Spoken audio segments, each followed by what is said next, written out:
सर्वा बाधा विनुर्मुक्तो धनम धान सुतान्विता मनुष्यो मत प्रसादेनो भविष्यति न संशया।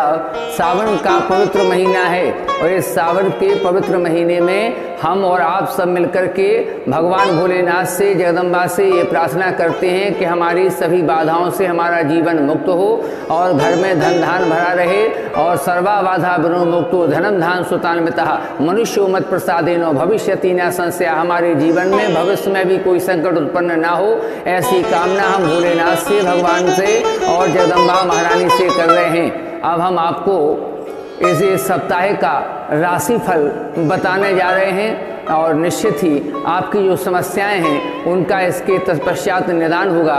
इसके पहले मैं आपको 12 राशियों का ये फल बताना चाहता हूँ। सर्वप्रथम आते हैं मेष राशि पर और मेष राशि में ये जातक के लिए बड़ी शुभदायी है। इस सप्ताह जो साप्ताहिक राशि का फल हम आपको बताने जा रहे हैं, इस सप्ताह मेष राशि वालों के लिए उत्तम रहेगा और प्रेम करने वालों के लिए सबसे उत्तम रहेगा।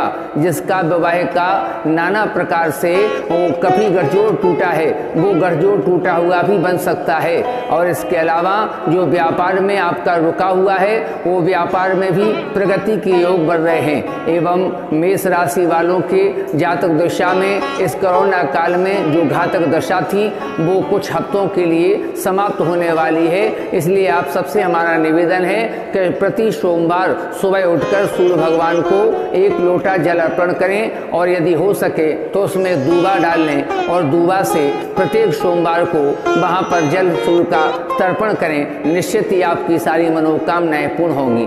अब आते हैं वृष राशि पर।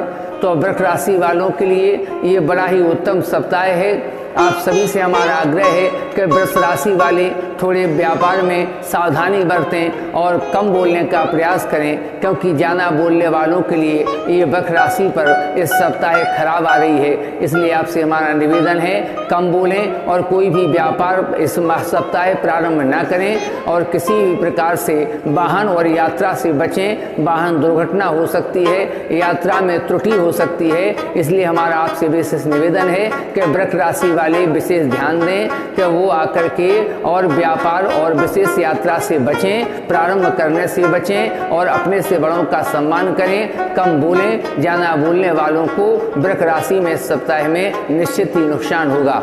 अब आते हैं मिथुन राशि पर और ये तीसरी राशि है और मिथुन राशि वालों के लिए सर्वप्रथम मैं आपको बताना चाहता हूं कि इस बार आपका देवगुरु जो बृहस्पति है वो कमज़ोर हो गया है और देवगुरु बृहस्पति कमज़ोर होने के कारण निश्चित ही आपके मन में भटकाव रहेगा। कभी आपका मन कहेगा कि ये कर लें, कभी आपका मन कहेगा वो कर लें, लेकिन आप ना ये कर सकते ना वो कर सकते। इसलिए सर्वप्रथम आपका गुरु कमज़ोर हो गया है। आप केला के पेड़ में चने की दाल और 5 दाखें डाल करके उसको गीला करके और उसमें थोड़ा सा गुड़ मिला करके आप पूरब दिशा की तरफ मुँह करके और घी का दीपक जला करके और केले के पेड़ का पूजन करें और हो सके तो उपवास करें और एक समय शाम को पीला आप भोजन कर सकते हैं। बेसन का हलवा बनवा सकते हैं, बेसन की पपड़ी आप खा सकते हैं। आपका देवगुरु बृहस्पति बिल्कुल कमजोर हो गया है। इसलिए मिथुन राशि वालों से हमारा निवेदन है कि जब तक आप कोई भी कार्य प्रारंभ ना करें, कोई भी चाहे शुभ कार्य हो चाहे अशुभ कार्य हो, आप जब तक प्रारंभ ना करें, जब तक आप 1-2 सप्ताह कम से कम देवगुरु बृहस्पति का पूजन ना कर लें, केला के पेड़ का पूजन ना कर लें। और इसके लिए एक साधारण मंत्र है, ओम ब्रह्म बृहस्पति नमः। ओम ब्रह्म बृहस्पति नमः मंत्र का आप जाप करें और निश्चित ही आपको इस सप्ताह सफलता हासिल होगी। अब आते हैं कर्क राशि पर। ये कर्क राशि वालों के लिए सबसे बड़ी दिक्कत की बात यह है कि कर्क राशि का जो चंद्रमा है वो बहुत ही प्रभावहीन हो गया है और कर्क राशि में चंद्रमा के प्रभावहीन होने के कारण आप कोई भी बात सोचेंगे वो आपकी बात पूर्ण नहीं हो सकती। इसके लिए आप एक बात ध्यान रखें कि साथ में आपकी राहु की महादशा भी है। इसलिए आप राहु के लिए रविवार को काले कपड़ा में मूंग या उड़दा वहाँ पर सेंगा दाल नहीं, उसको सेंगे उड़दा को बांध करके उसमें लोहे की एक कील डाल लें। अब आते हैं सिंह राशि पर। सिंह राशि आपके बच्चों के लिए विशेष फलदायी है। आपके इस सप्ताह बच्चों की राशि पर निश्चित ही ये राशि बहुत शुभ है। आप सभी माता पिता से हमारा निवेदन है कि जब भी आप भगवान के शिव के दरबार में जाएं तो अवश्य अपने बच्चों के लिए कुछ ना कुछ कामना करें, ये अवश्य आपको बच्चों को फलदायी है। इसके बाद मेष, वृष, मिथुन, कर्क, सिंह के बाद कन्या राशि आती है। कन्या राशि के जातकों से हमारा निवेदन है कि आप सभी लोग प्रातः काल उठ करके और अगर हो सके तो ब्रह्म मुहूर्त में उठ करके भगवान श्री शिव की आराधना करें। भगवान शिव आपकी राशि के रक्षक हैं। आपका जो सप्ताह है वो बाधाओं से भरा हुआ है और निश्चित ही आप इस सप्ताह परेशान रह सकते हैं। धन की आवक आपके पास कम हो सकती है, बल्कि खर्चे आपके पास ज़्यादा हो सकते हैं। इसके अलावा किसी के साथ आप अच्छाई करेंगे तो हो सकता वो आपकी अच्छाई के बदले में उसका बदला बुराई से दे। तो इसलिए इस सप्ताह आप बिल्कुल चिंता न करें। इस सप्ताह आपकी राशि का योग है, आप किसी के साथ भी अच्छा करेंगे वो आपके साथ बुरा कर सकता है, इसके लिए आप तैयार रहें। तो मेष, वृष, मिथुन, कर्क, सिंह, कन्या के बाद तुला आती है। तुला राशि पर सदैव जन्मदान लगता है। आप विवाह शादी जब भी करेंगे तो आपको जन्मदान का पूजन कराना पड़ेगा। जन्मदान पीला दान होता है, कोई खराब दान नहीं होता, देवगुरु बृहस्पति का दान होता है। निश्चित इस राशि वालों के लिए ये सप्ताह बहुत शुभ है। आप शुभ कार्य कर सकते हैं और भगवान श्री हरि विष्णु के नाम का पूजन करते हुए आप उनका कोई भी काम और उनका ध्यान करते हुए कोई भी कार्य आप शुभारंभ कर सकते हैं। तो तुला के बाद वृश्चिक राशि आती है। वृश्चिक राशि से हमारा ये आग्रह है कि आप सभी के लिए वृश्चिक राशि जो है बड़ी पीड़ादायी आई है। इस सप्ताह वृश्चिक राशि पर घनघोर संकट छाया हुआ है। पत्नी और परिवार के बीच विवाद हो सकता है। भाई बंधुओं में पैसा और जायदाद के पीछे विवाद हो सकता है। इसलिए हमारा आप सबसे निवेदन है कि आप सब इस निश्चित ही इस वृश्चिक राशि में इस सप्ताह में थोड़ा सावधानी होकर चलें। और मेष, वृष, मिथुन, कर्क, सिंह, कन्या, तुला, वृश्चिक धन राशि आती है। धन राशि के जातकों से हमारा निवेदन है कि आप सभी लोग बहुत ही प्रसन्नता से इस सप्ताह अपने जीवन का निर्वाह करेंगे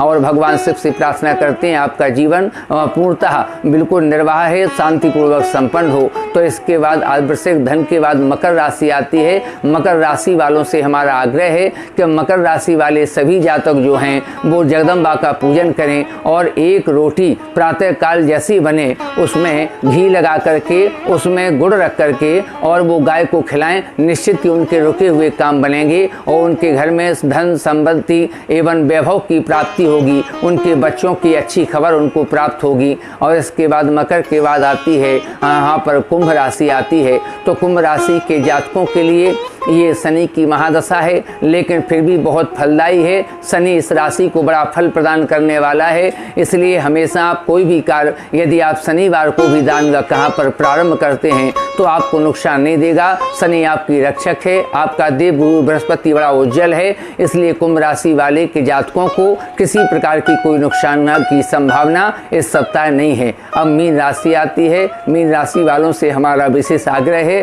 कि आप सभी लोग किसी भी प्रकार से पहाड़ी पर चढ़ने से, पानी से और बिजली के करंट इत्यादि से थोड़ा सावधान रहें, क्योंकि ऊंचाई से और पानी से एवं बिजली के करंट से आप दुर्घटनावश हो सकते हैं। इसलिए आपसे हमारा आग्रह है कि इन चीज़ों से दूर रहें। बाकी ईश्वर की कृपा आपका सप्ताह अच्छा निकलेगा। बोलो श्री राम राजा सरकार की जय। और अब आपसे हमारा निवेदन है कि इसी प्रकार हर सप्ताह हम आपसे मिलकर के और आपकी जो समस्याएं हैं उनकी निदान करने के लिए प्रत्येक सप्ताह इसी चैनल पर न्यूज स्टार MP, जिसका नाम है जो सारे नगर में और सारे क्षेत्र में प्रदेश में एकदम नाम रोशन किए हुए है। राम राजा सरकार की भगवान भोलेनाथ के उसके ऊपर कृपा है और आप सबके उद्धार के लिए, आप सबके कल्याण के लिए इन सब लोगों ने ये चैनल प्रारंभ किया है। आप बिल्कुल ध्यान रखिएगा। अगले सप्ताह इसी दिन फिर मिलेंगे इसी चैनल पर, जिसको न्यूज स्टार